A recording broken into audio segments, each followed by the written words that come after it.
ഷാരോണിന്റെ ബന്ധുക്കളും കോടതിക്ക് അകത്ത് കയറണമെന്നുള്ളതാണ് ജഡ്ജിന്റെ നിർദ്ദേശം. ഈ വിധി പ്രസ്താവം കേൾക്കാൻ കഴിഞ്ഞ ദിവസം അന്തിമവാദം കേൾക്കുന്നതിന് വേണ്ടി ഷാരോണിന്റെ മാതാപിതാക്കൾ കോടതിയിലെത്തിയിരുന്നു. പക്ഷേ കോടതിക്ക് പുറത്താണ് അവർ ഇരുന്നത്.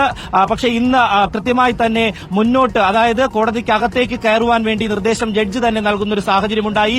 വിധി കേൾക്കുവാൻ വേണ്ടി അവരിപ്പോൾ കോടതി മുറിക്കുള്ളിലേക്ക് കയറി എന്നുള്ളതാണ് ഏറ്റവും പ്രധാനപ്പെട്ട ഒരു കാര്യം. സുപ്രീം കോടതി വരെ ഇടപെട്ട ഒരു കേസാണ് ഈ ഷാരോൺ വധക്കേസ് എന്നുള്ളത് നമുക്കറിയാം. കാരണം തമിഴ്നാട്ടിലാണ് ഈ കേസ് നടന്നത്. അതുകൊണ്ട് തന്നെ തമിഴ്നാട്ടിൽ ഒരു വിചാരണ നടത്തണം എന്നുള്ള ഒരു ആവശ്യമാണ് പ്രതികൾ മുന്നോട്ട് വെച്ചത്. അതുകൊണ്ട് തന്നെ സുപ്രീം കോടതി ഇടപെടുകയും ഈ നെയ്യാറ്റിൻകര അഡീഷണൽ സെഷൻസ് കോടതിയിൽ ഇത്തരം വിചാരണ മുന്നോട്ട് പോയാൽ മതി എന്നുള്ള ഒരു നിർദ്ദേശം അടിയന്തരമായി സുപ്രീം കോടതി ഇടപെടുന്ന ഒരു സാഹചര്യവും ഉണ്ടായിരുന്നത് നമുക്കറിയാവുന്നതാണ്. തുടർന്നാണ് നെയ്യാറ്റിൻകര അഡീഷണൽ സെഷൻസ് കോടതിയിൽ ഇതിന്റെ വിചാരണ നടക്കുകയും ഷാരോണിന്റെ ബന്ധുക്കൾ കോടതിക്കകത്ത് കയറാൻ ജഡ്ജി നിർദ്ദേശിച്ചിരിക്കുകയാണ്. വിധി കേൾക്കുന്നതിനായി ഷാരോണിന്റെ ബന്ധുക്കളും അതായത് മാതാപിതാക്കളടക്കം ഇപ്പോൾ കോടതി മുറിക്കുള്ളിലുണ്ട്. നെയ്യാറ്റിൻകര അഡീഷണൽ സെഷൻസ് കോടതി വിധി പറയാൻ പോവുകയാണ്. സുനിഷ യെല്ലൂരും റിനു ശ്രീധറുമാണ് വിവരങ്ങൾ നൽകിക്കൊണ്ടിരിക്കുന്നത്. റിനു, തുടരാം.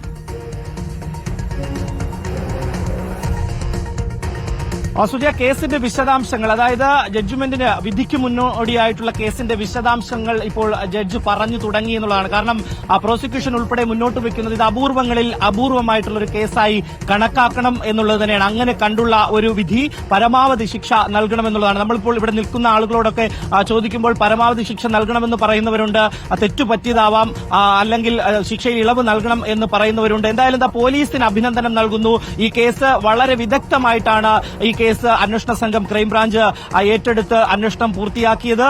ആദ്യഘട്ടത്തിൽ ഒരു രീതിയിലും പിടികൊടുക്കുന്ന ഒരു സാഹചര്യമായിരുന്നില്ല ഗ്രീഷ്മയുടെ ഭാഗത്തുനിന്നുണ്ടായത്. ശാസ്ത്രീയ തെളിവുകളാണ് ഗ്രീഷ്മയ്ക്കെതിരായി ഏറ്റവും പ്രധാനം എന്ന് പറയുന്നത്. സങ്കീർണമായ കേസ് സമർത്ഥമായി അന്വേഷിച്ചു എന്നുള്ളതാണ് ജഡ്ജ് പറഞ്ഞിരിക്കുന്നത്. പോലീസിന് വളരെയധികം അഭിനന്ദനം അർഹിക്കുന്ന ഒരു സാഹചര്യമാണ്. പോലീസിന് അഭിമാനിക്കാമെന്നുള്ള ഒരു കാര്യവും ജഡ്ജ് വിധി പ്രസ്താവനത്തിന് മുന്നോടിയായി പറയുന്നുണ്ട്. സങ്കീർണമായ കേസ് സമർത്ഥമായിട്ടാണ് ക്രൈംബ്രാഞ്ച് അന്വേഷിച്ച കുറ്റവാളിയിലേക്ക് എത്തുന്നത്. നമുക്കറിയാം, ഗ്രീഷ്മ ഈ മൊബൈൽ ഫോണിലൂടെ ഈ പാരാക്കറ്റ് എന്ന് പറയുന്ന ഈ ഒരു കീടനാശിനിയെ കുറിച്ച് സെർച്ച് ചെയ്താണ് ഏറ്റവും തെളിവുകളിലേക്ക് പോകുന്നത്. ഒപ്പം ഈ കഷായം വാങ്ങി നൽകിയത് തന്റെ ഒരു ബന്ധുവിന്റെ സുഹൃത്താണെന്ന് പറയുന്നു. പക്ഷേ അങ്ങനെ ഒരാളുണ്ടായിരുന്നില്ല. ഓട്ടോറിക്ഷ ഡ്രൈവർ ഓട്ടോയിലാണ് വന്നതെന്ന് പറയുന്നു. അങ്ങനെ ഒരു ഓട്ടോ ഉണ്ടായിരുന്നില്ല. ഒരു കഷായക്കട അല്ലെങ്കിൽ ഒരു മെഡിക്കൽ സ്റ്റോർ അതും ഉണ്ടായിരുന്നില്ല. ഇതെല്ലാം തന്നെ അതിവിദഗ്ധമായി കണ്ടെത്തുന്ന ഒരു സാഹചര്യമാണ് ഉണ്ടായത്. അന്വേഷണ സംഘത്തിന് പ്രത്യേക അഭിനന്ദനം കോടതി നൽകിയിരിക്കുന്നു എന്ന് തന്നെയാണ് ഏറ്റവും പ്രധാനപ്പെട്ട ഒരു കാര്യം. സുജയ, കേസിന്റെ വിശദാംശങ്ങൾ പറയുന്നതിന് മുന്നോടിയായിട്ടാണ്, അല്ലെങ്കിൽ പറഞ്ഞു തുടങ്ങുമ്പോഴാണ് ഈ സങ്കീർണമായ കേസ് അതിവിദഗ്ധമായി തെളിയിച്ച അന്വേഷണ സംഘത്തിന് അഭിനന്ദനം നൽകുന്ന ഒരു സാഹചര്യം കോടതിയുടെ ഭാഗത്തേക്ക് ഇനി ഏറ്റവും ഉറ്റുനോക്കുന്നത് ഗ്രീഷ്മയ്ക്ക് എന്ത് ശിക്ഷ നൽകി എന്നുള്ളതാണ്. എന്ത് ശിക്ഷ സങ്കീർണമായ കേസ് സമർത്ഥമായി അന്വേഷിച്ച അന്വേഷണ സംഘത്തിന് പ്രത്യേക അഭിനന്ദനം നൽകുകയാണ്. ശിക്ഷാവിധിയിലേക്ക് കോടതി കടക്കുകയാണ്. റിനു, തീർച്ചയായും ശിക്ഷാവിധിയിലേക്ക് കടന്നിരിക്കുന്നു. വിധിക്ക് മുന്നോടിയായിട്ടുള്ള ചില വിശദാംശങ്ങളാണ്, അല്ലെങ്കിൽ ജഡ്ജിന്റെ കമന്റ് എന്നുള്ളതാണ്. മീഡിയ നോക്കിയല്ല വിധി പറയാൻ പോകുന്നത് എന്ന് മാധ്യമപ്രവർത്തകർക്കും ഒരു മുന്നറിയിപ്പ് അദ്ദേഹത്തിന്റെ ഭാഗത്ത് നിന്ന് ഉണ്ട് എന്നുള്ളതാണ്. മെറിറ്റാണ് നോക്കുന്നത്. അതായത് കൃത്യമായി മെറിറ്റ് നോക്കിയുള്ള ഒരു വിധി പ്രസ്താവമായിരിക്കും എന്നുള്ളത്. എന്തായാലും നമുക്കറിയാം, പ്രോസിക്യൂഷനും അതുപോലെ തന്നെ എതിർഭാഗവും എല്ലാം തന്നെ കൃത്യമായി മുന്നോട്ട് വെക്കുന്ന വാദപ്രതിവാദങ്ങളെല്ലാം തന്നെ കോടതി കേട്ടിട്ടുണ്ട്. സെൻസേഷണലായ കേസ് എന്ന് തന്നെയാണ് വിധിക്ക് മുന്നോടിയായി ജഡ്ജ് പറയുന്നത്.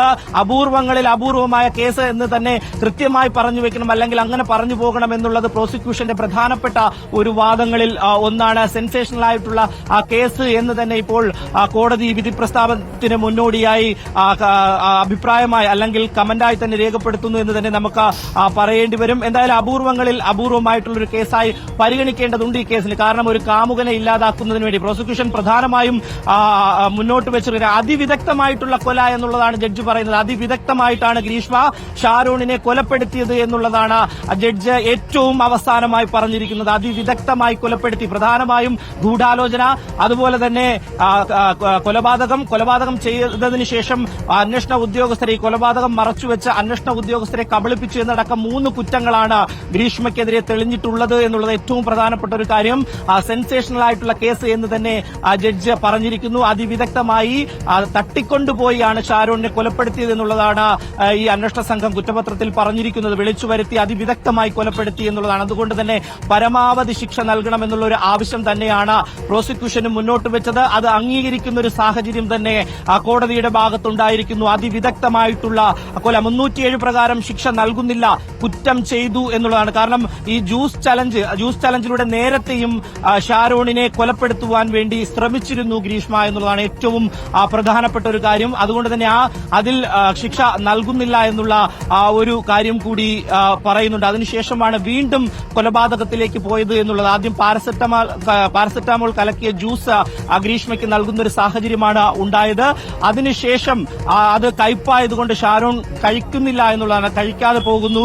അതിനുശേഷം 1-2 മാസത്തിന് ശേഷമാണ് ഈ